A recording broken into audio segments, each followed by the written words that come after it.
And welcome back. Well, last night we caught a subtle glimpse into Obama's spread the wealth mentality. Those of us who have done very well in this country to contribute a little bit more, and everybody's getting a fair shot, and everybody's getting a fair share. Everybody's doing a fair share, and everybody's playing by the same rules. Everyone getting their fair share. Well, our next guest argues that if Obama wins in November, he will systematically redistribute the wealth of America's suburbs to the cities. Stanley Kurtz is here. He's the author of Spreading the Wealth: How Obama is Robbing the Suburbs to Pay for the Cities. I think it's one of the most important books I've read this year. And Stanley, when I think about it, one word comes to mind: chilling. It really disturbed me to my core, and I think everyone needs to read this.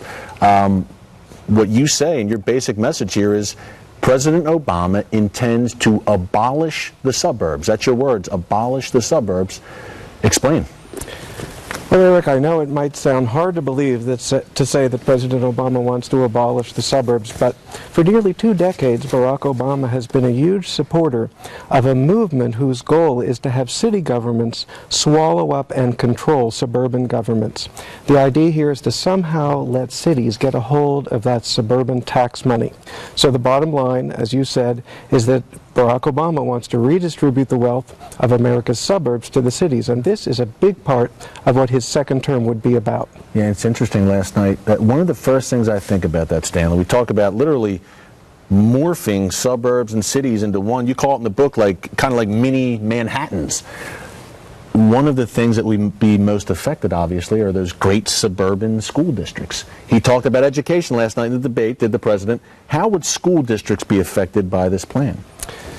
Well, Eric, Americans really don't realize, even now, that Barack Obama has gone a long way toward killing off local control of America's schools. He bragged in the debate last night about 45 and 46 states signing on to his programs. He didn't really explain what that was.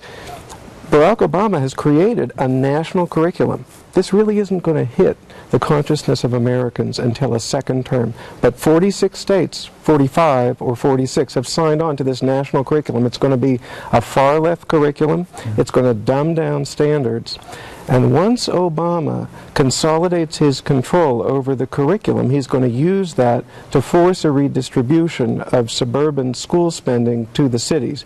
The way he's going to do that is same way he's been using this race to the top funding that he mentioned again and again last night. He's going to say, hey, if you want your federal education aid, you're going to have to start equalizing the funding of school districts within your state. No one knows this is coming. I write about it in the book. It's going to be a big surprise, a nasty surprise for American suburbanites. Now, a lot of people say, come on, Kurtz, you're being conspiratorial, you're an alarmist. Some of his biggest supporters are the president's, are suburbanites.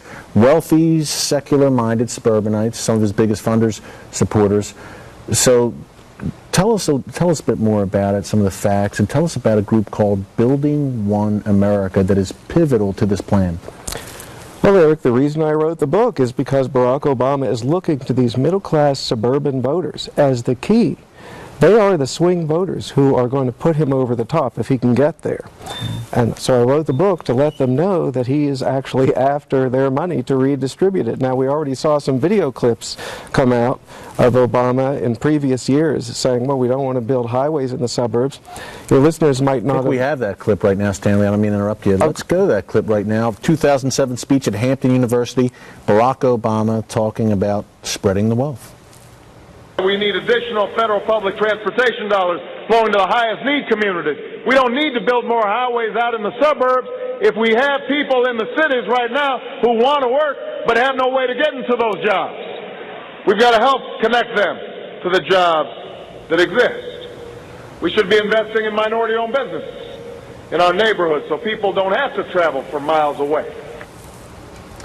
So Stanley, he is encouraging, with this plan, he wants to not encourage, force people basically to move out of the suburbs, the exurbs, the American dream. Hey, move out of the burbs, buy a nice single home with a nice yard for your kids to run around. The American dream, he wants to snatch that away and force people to move back into the cities or into the inner ring suburbs around the cities.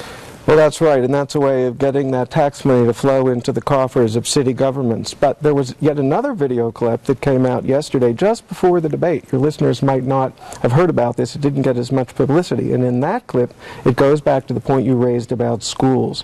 There, Barack Obama said in an address in 2002 that our system of funding local schooling based on local property taxes is fundamentally unjust.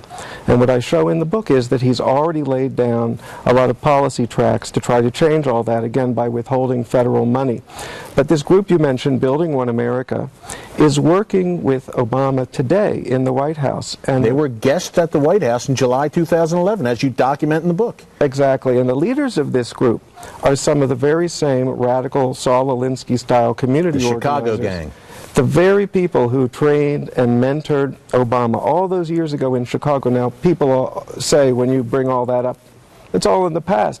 Yeah. But the truth, as I show in the book, is these same community organizers are working with Obama today in the White House, holding meetings in the White House where they're bringing in local officials from throughout the country to try to lobby them to pass this anti-suburban program in their states. This is happening right now, and Obama's policies, like something called the Sustainable Communities Initiative, they are being shaped by these organizers and the top people who work for those organizers. This is a huge area of policy in the Obama administration, but it hasn't gotten publicity. It's been under the radar. It's happening now. It's a link between Obama's radical past, the present, and his plans for a second-term future. And Stanley, basically his vendetta, as you write, against the suburbs is based on, look, suburbanites are greedy. It's maybe even racist to move out to the suburbs. You're leaving poor people in the inner cities in need. Is that kind of the idea? One of the main ideas behind this really Alinskyite initiative. Absolutely, Eric. You know, it's 180 degrees different the way Obama and his community organizing mentors think than the classic American dream. Classic American dream, you scrimp and you save, you pull yourself up into the middle class so that you can afford that home with a lawn, the kind of schools you want to raise your kids. That is the greatest anti-poverty program ever created. It's the American dream. But from the perspective of these organizers, literally they say, the American dream of the suburbs is built on racism and greed. They literally want to reverse this by forcing suburbanites to move back to the cities. So that clip about not building suburban highways is very literal. This program I mentioned, the Sustainable Communities Initiative, nobody pays attention. It's got a name that sounds like gobbledygook, but in the second term, you're going to see plans issued throughout localities, throughout the country, dictating ways in which transportation spending can encourage suburbanites to move back to the cities. How? By stopping construction and repair on highways out in the suburbs and putting it instead into public transportation in the cities, trying to make it harder for people to go on that commute so they don't even think about moving to the suburb, or if they're there, push them back. Stanley, last question. We have about 30 seconds. Agenda 21. Glenn has talked about this a lot, this UN initiative. It's basically this Obama plan that you describe on a global scale, right?